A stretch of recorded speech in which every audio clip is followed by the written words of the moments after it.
હા તો મિત્રો જે આપણી મહેફિલ જમેલી પડી છે ખજૂરભાઈ અને કીર્તિ પટેલના વિવાદમાં એમાં આપણે છે ને પહેલા પ્રશ્ન પૂછ્યો કીર્તિને. હા કીર્તિ બોલ તો શું કહેતી હતી તું? જીભાઈ ભરવાડ જેમને દહીસરમાં મુંબઈમાં 2700 ઘર બનાવ્યા. કેટલા? 2700 ઘર બનાવ્યા. કીર્તિ તારી વાત 100% ની હાસી છે કે રોમજીભાઈ ભરવાડે એની માને લાઈટ જતી રહી. 1 મિનિટ ખમજે હો કીર્તિ.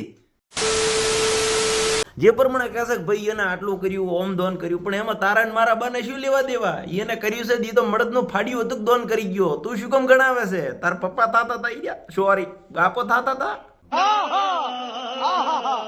પણ ક્યારેય ના આવું કઈ તો તમારે જાણવું નથી, આવું કઈ તો સાંભળવું નથી. अच्छा हमको सिखा रिया है. દાન કરીને ગયા છે 100% ની વાત છે ભાઈ. લેખે નામ લખી ગયું 100% ની વાત છે. બાકી તારા મોઢે તો તું મોદી સાહેબ ને વખાણ કરે ને તો મોદીઓ ભોંડો લાગે અમને. ઉભી રે ઘડી કમી જાય. એશમ ભાઈ નો ફોન આવે. હા એશમ ભાઈ શું કેવું તમારું? કે જે ખજૂર ઘર બનાવે છે એ બીજાના પૈસે બનાવે છે, ફંડ માંથી પૈસા આવે એમાંથી બનાવે છે, અને પાછા એમ બોલે છે કે મેં કર્યું છે. ધૂળ છે તારી જિંદગીમાં શેતાબાના કાળિયા કૂતરા. હવે તું આ વિડીયો અમને હમણાં તરત મળી ગયો ભાઈ. અને તારો ફોન ના ઉપાડત, પણ આ તો તારો વિડીયો મળ્યો મને. કીર્તિન શું કહેરો તું? કીર્તિ પટેલ એક એવી વ્યક્તિ છે કે મને કઈ તકલીફ પડે ને હું ખાલી ફોન કરું તો અડધી રાતે માણસ ઉપડી જાય. શું કેવું? હતા એના જ છે, પણ આ શું કે હાથે કરીને વિરોધ કોઈનો નહીં કરતા હવે, કારણ કે કોઈને હેરાન ના કરાય. મારા હારા એશમ દારૂડિયા ગાડીની ડેકીએ બેઠો કીર્તિના વખાણ કરે છે ને કીર્તિ ઉપાડી લે એમ. કીર્તિ તારી એવી એક્ટિવ હોય ને તો તારા ઉપર આદે ઇન્સ્ટાગ્રામમાં રેસ્ટ માર્યો છે મેં. આપણે મન ઉપાડી લેશે, હું જોઈ લઈશ. स्टार्ट करो. ઓમાં હોય ભલે ગમે એવા વણ વિચારે અડી જઈએ. હોમાં હોય ગમે તેવા વિચારે અડી જઈ, પછી ચીડથી માફીએ મોગી જઈ. એશમ તારા વિડીયો કરતો તો માફીના વિડીયો વધારે વાયરલ થાય છે.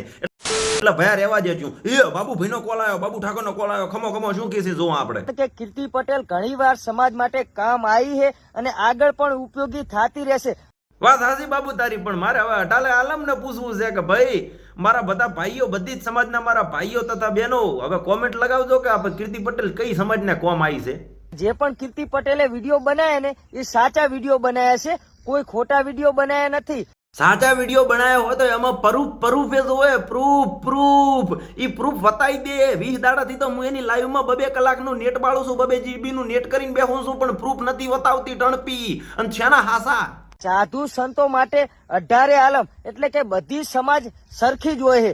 એટલે મારો ભાઈ તું સમાજને તો વચ્ચે લેવાનું રહેવા જ દે. એટલે મારા ભાઈ કોઈ સમાજનું નામ લેતું નથી. મારા માટે મારી બધી સમાજ મારા ભાઈ બહેન છે. હું શું કેમ સમાજનું નામ લઉં કે ખજૂર ભાઈએ હજી કોઈ સમાજનું નામ લીધું નથી. ટણપા સમાજનું નવું ગચકડું રમકડું તો તું કોહેરો છે. ઝપી ઘરે ગુદડું ઉઠીને હુઈ જા. એને કાન પકડાય, બસ ઉઠક બેઠક કરાય. બસ તમારું લેવલ આટલે બપાઈ ગયું. ઉઠક બેઠક અમદાવાદ એના ભેગા ભળી ગયા છો, મોય પહેરી ગયા છો ને વડે પાછા હવે ભાષણ આલવા બેઠા છે. કીર્તિ જે બોલે હાસું છે. તું એશમ ને કીર્તિ તણે એક જ થાળીમાં ખાઈને થૂકવા વાળા મોણો હું છો. નીકળો. મારી ખોટી કરેલી કોકની પાસે વાતો મારા કાન સુધી ના આવે ને, એનું ધ્યાન રાખજો. सिस्टम पार देंगे. જો મિત્રો ધ્યાન રાખજો તો કીર્તિ પટેલના કોન ઉધી ના આવે. જેમ કે કોન ઉધી આવશે તો એ તો બેરી જ છે. જેમ કે પાકિસ્તાનની બોર્ડર ઉપર મોદી સાહેબે બેહાડીને એના કોનમાં ભડાકા કરેલા છે. અને બીજી વસ્તુ આ વિડીયો જોઈ નાખો ને ભાઈ. અમારા ભાઈ ઘણા તાવજુક થાય છે આ વિડીયો બતાવવા માટે. આ છેલ્લો વિડીયો છે. અને મિત્રો જો મજા આવે ને તો ત્યાં એક મસ્ત કોમેન્ટ માર દો. ભાઈ કોઈ ખોટી ગાલે બોલતા નહીં ભાઈ. હું તમારા હારું જ કહું છું. કોઈના વિરોધમાં કે કોઈના ધીમાં ચાલવા વાળો માણસ નથી. હું તો હાચાની હારે ચાલવા વાળો માણસ છું. હવે આમાં સમજાતું નથી. કીર્તિ પટેલ એમ કે છે કે હું હુતી હતી ને તારે ખજૂરભાઈ મારા અડપલા કર્યા, પછી એને મેં 2 લાફા મારી દીધા. પૂછ્યા એમ કહેતા હતા. બરોબર. હવે તારે એક બીજો ભાઈ ઓલો આમાં વાળો છે ને એ આવીને એમ કે છે કે કીર્તિને પ્રેગ્નેન્ટ કરી નાખી હતી. હવે આમાં સમજવું શું? કોઈ સમજવાની જરૂર નથી મારા ભાઈ. આ એના નાટકો હેડ્યા રાખશે. આ ખાલી ફોલોવરના પૂછ્યો છે. ફોલોવર ભેગું કરવા માટે કીર્તિ પટેલ બધો વેહ કરે છે. બાકી ખજૂર ભાઈ તો આદે ભગવાન છે ને કાલે ભગવાન રહેવાના. જય માતાજી.